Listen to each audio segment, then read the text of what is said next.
Hello friends, स्वागत है अपने यूट्यूब चैनल लर्न विद आशीष में। फ्रेंड्स, आज जो हमारा टॉपिक है वो है अपने तिरंगे झंडे के बारे में। जो हमारा तिरंगा झंडा अभी का जो दिखता है और किस तरह से ये तिरंगा झंडा अभी का जो रूप लिया है और बनने में तैयार हुआ है, कैसे कैसे बना है और इसमें कितनी बार परिवर्तन हो कर और कितना सालों में ये पूरी तरह से भी तैयार हुआ है, कब लागू हुआ है, इसके बारे में कंप्लीट डिटेल कंप्लीट जानकारी आज हम लेंगे। ये सिर्फ एग्जाम्स के लिए नहीं, हमारे डे टू डे लाइफ के लिए और जनरल नॉलेज के लिए भी बहुत ज़्यादा उपयोगी है। तो चलिए आज जानते हैं कि अपने झंडे का जो विकास हुआ है, कैसे कैसे बना है, इसके बारे में पूर्ण डिटेल जानेंगे। सबसे पहले बात करें हिस्ट्री ऑफ इंडियन फ्लैग, भारतीय संविधान भारतीय तिरंगे का इतिहास। इसमें जो है 7 बार परिवर्तन हो चुके हैं, यानी कि अभी तक में 90 सालों के बीच में 7 बार परिवर्तन होकर जो अभी का तिरंगा हमारा दिखता है वो इस तरह से तैयार हुआ है। तो सबसे पहले जो 1857 में एक जो झंडा आया था वो ब्रिटिशर्स के द्वारा लाया गया था। उसमें हमारे भारतीय प्रतीक का कोई भी चिन्ह इस्तेमाल नहीं किया गया था, लेकिन एक रिकॉर्ड के तौर पे होता है कि 1857 में एक ध्वज लाया गया था जो ब्रिटिशर्स के द्वारा था। पहली बार जो 1904 में हमारा ध्वज आया था, जो एक स्वामी विवेकानंद की जो शिष्या थी उन्होंने तैयार किया था। तो इसमें जो था उसकी बनावट की बात कर ले तो इसमें बीच में एक था वज्र जो महात्मा बौद्ध के धर्म से लिया गया था, और इसके चारों तरफ एक ज्वाला प्रज्वलित की गई थी, वो 101 ज्वालाएँ थी। और इसकी बात कर ले कि इसमें कलर कौन कौन से यूज़ किए गए थे, उसमें रेड वाइट और एक येलो, इन तीनों कलरों का यूज़ किया गया था। उसके बाद बात करें कि पहली बार इसी तिरंगे को जो 1904 में तैयार किया गया था कब फहराया गया था, तो इसे 7 अगस्त 1906 में पारसी बागान चौक कोलकाता जगह में फहराया गया था। हालांकि इसे इंडिया में बात किया जाए तो पहला झंडा 1906 में फहराया गया था जो कलकत्ता में फहराया गया था। लेकिन आगे हम बात करेंगे कि ऐसे जो हिस्ट्री में क्वेश्चंस बनते हैं वो बताया जाता है कि 1907 में पहला तिरंगा जो विदेश में फहराया गया था वो किन्होंने फहराया था, तो उसके बारे में आगे हम चर्चा करेंगे। 1907 की बात है, अंतर्राष्ट्रीय स्तर पर मैडम रिका जी कामा ने जर्मनी के स्टुटगार्ट सिटी में झंडा फहराया था, जो विदेशी धरती पे सबसे पहला तिरंगा था। अपने तिरंगा नहीं कह लें या अपना ध्वज कह सकते हैं। इसकी बनावट जो थी तो सबसे पहले इसमें 3 पट्टियाँ थी। इसमें जो थी 3 पट्टियाँ थी। सबसे पहले ऊपर वाले में ऑरेंज, बीच वाले में येलो और नीचे में ग्रीन कलर का था। ग्रीन कलर, अब इसमें देखना यह है कि इसमें कुछ चिन्ह प्रतीक चिन्ह लगाए गए थे। जो यहाँ बाएं साइड में यहाँ सूर्य का निशान था, सूर्य का प्रतीक था, और इधर दाएं साइड में जो था चांद और तारा बना हुआ था। ऊपर में 7 तारे जो ऑरेंज कलर वाला शेप था, वहाँ जिस पट्टी में 7 ताराएँ बने गए थे जो 7 सप्त ऋषियों को डिनोट करते थे। अब चलिए बात करते हैं, धीरे धीरे बढ़ता गया समय।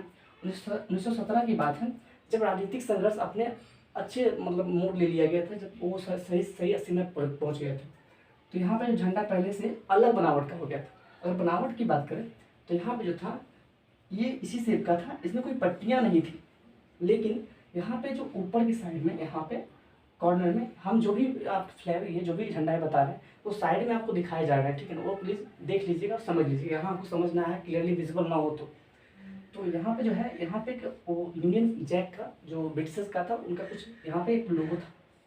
साइड में चांद तारा लगाया गया था यहाँ पे, और इस साइड में यहाँ से यहाँ तक 7 ताराओं को दिखाया गया था जो सप्तऋषि का प्रतीक है।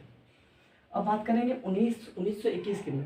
1921 आते आते पिंगली वेंकैया जो आंध्र प्रदेश से बिलोंग करते थे, उन्होंने झंडा तैयार किया गया महात्मा गांधी के कहने पर।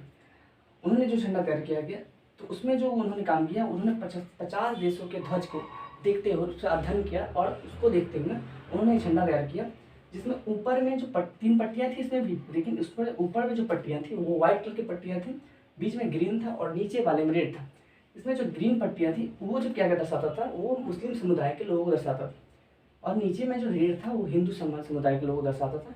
ऊपर में वाइट था, वाइट तो हमेशा श्वेत यानी कि स्वच्छता और सफाई ये सब से दर्शाता है। तो यहाँ पे महात्मा गांधी ने देखा कि इसमें कुछ समुदाय को अगर जोड़ा जाता है तो इसमें कुछ समुदाय वंचित रह जाते हैं, तो हालांकि ये सही नहीं था कुछ समुदाय के हितों के लिए। तो यहाँ पे महात्मा गांधी ने बताया कि हमें ऐसा ध्वज तैयार करना है जिसमें सारे समुदाय के लोगों का हित हो और सही सबका इसमें ना हो, और ये सब देखना पड़ता था। तो उसके बाद क्या हुआ, 1931 आते आते तक एक नया सुधार आया, और सुधार में अन्य धर्मों की भावनाओं को ध्यान रखते हुए एक और नया तिरंगा तैयार किया गया।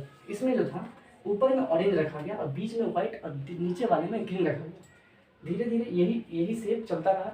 आगे जब हुआ क्या हुआ, स्वतंत्रता के ठीक कुछ दिन पहले यानी 22 जुलाई 1947 को संविधान सभा में बैठक बुलाई थी, जिसका नेतृत्व डॉक्टर राजेंद्र प्रसाद कर रहे थे। इसी में घोषणा किया गया कि जो हमारा तिरंगा ध्वज जो यहाँ तैयार होकर हुआ था 1931 में, वो पूर्ण रूप से यहाँ लागू हो गया। यानी कि 22 जुलाई 1947 को पूर्ण रूप से संविधान सभा बैठक में ये ध्वज घोषणा किया गया कि ये जो है हमारा तिरंगा ध्वज ये हमारा राष्ट्रीय ध्वज होगा।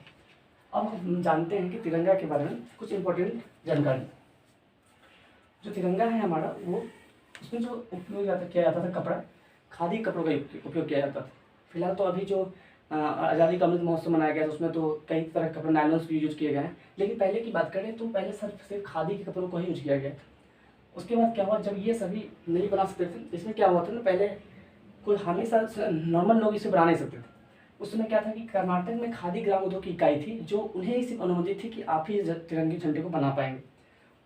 और इसकी अगर लंबाई और चौड़ाई की अनुपात की बात करें, किसी भी एक सही सीमित अनुपात दिया गया था 3 और 2 के अनुपात में, यानी कि लंबाई और चौड़ाई, लंबाई जो होगा वो चौड़ाई के 1.5 गुना होना चाहिए, ये अनिवार्य रूप से, चाहे लंबाई कितना भी हो, लेकिन लंबाई जो है चौड़ाई का 1.5 गुना ही होना चाहिए, ये अनुपात रखा गया था। इसमें भी 3 पट्टियों की लंबाई चौड़ाई एक समान होनी चाहिए, ये सभी बताया गया।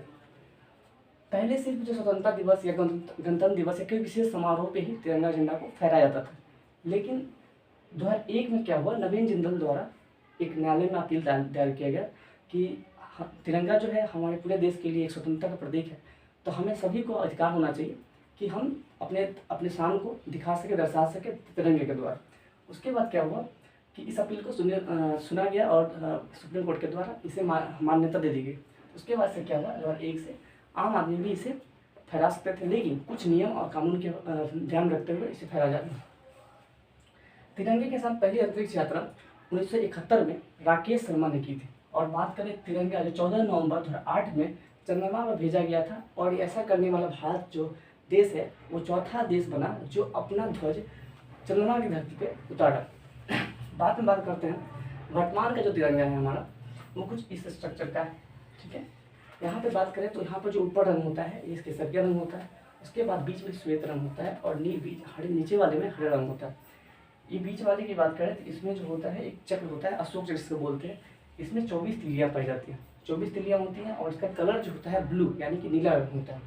और केसरिया रंग होता है, केसरिया रंग क्यों दिया गया, केसरिया रंग की बात करें तो ये जो है ऋषि मुनियों का जो वस्त्र होता है उसका कलर जो होता है केसरिया ही होता है, तो उनसे क्या होता है आध्यात्मिकता का बोध होता है, ठीक है, इसलिए केसरिया रंग लिया गया। और बहुत सारे चीज़ों को लिया इसके लिए, इसका जो प्रतीक है जो हम नहीं बताएंगे, छोटा शॉर्टकट में ही बताएंगे कि जो आध्यात्मिकता का प्रतीक है, देश में समृद्धि और संपन्नता, न्याय और बलिदान को दर्शाता है, ये सारे केसरिया रंग। बात करें श्वेत रंग का, श्वेत रंग जो है सुख शांति की प्रेरणा और स्वच्छता और सत्य की राह पर चलना सिखाता है, ये सारे कुछ श्वेत का प्रतीक है।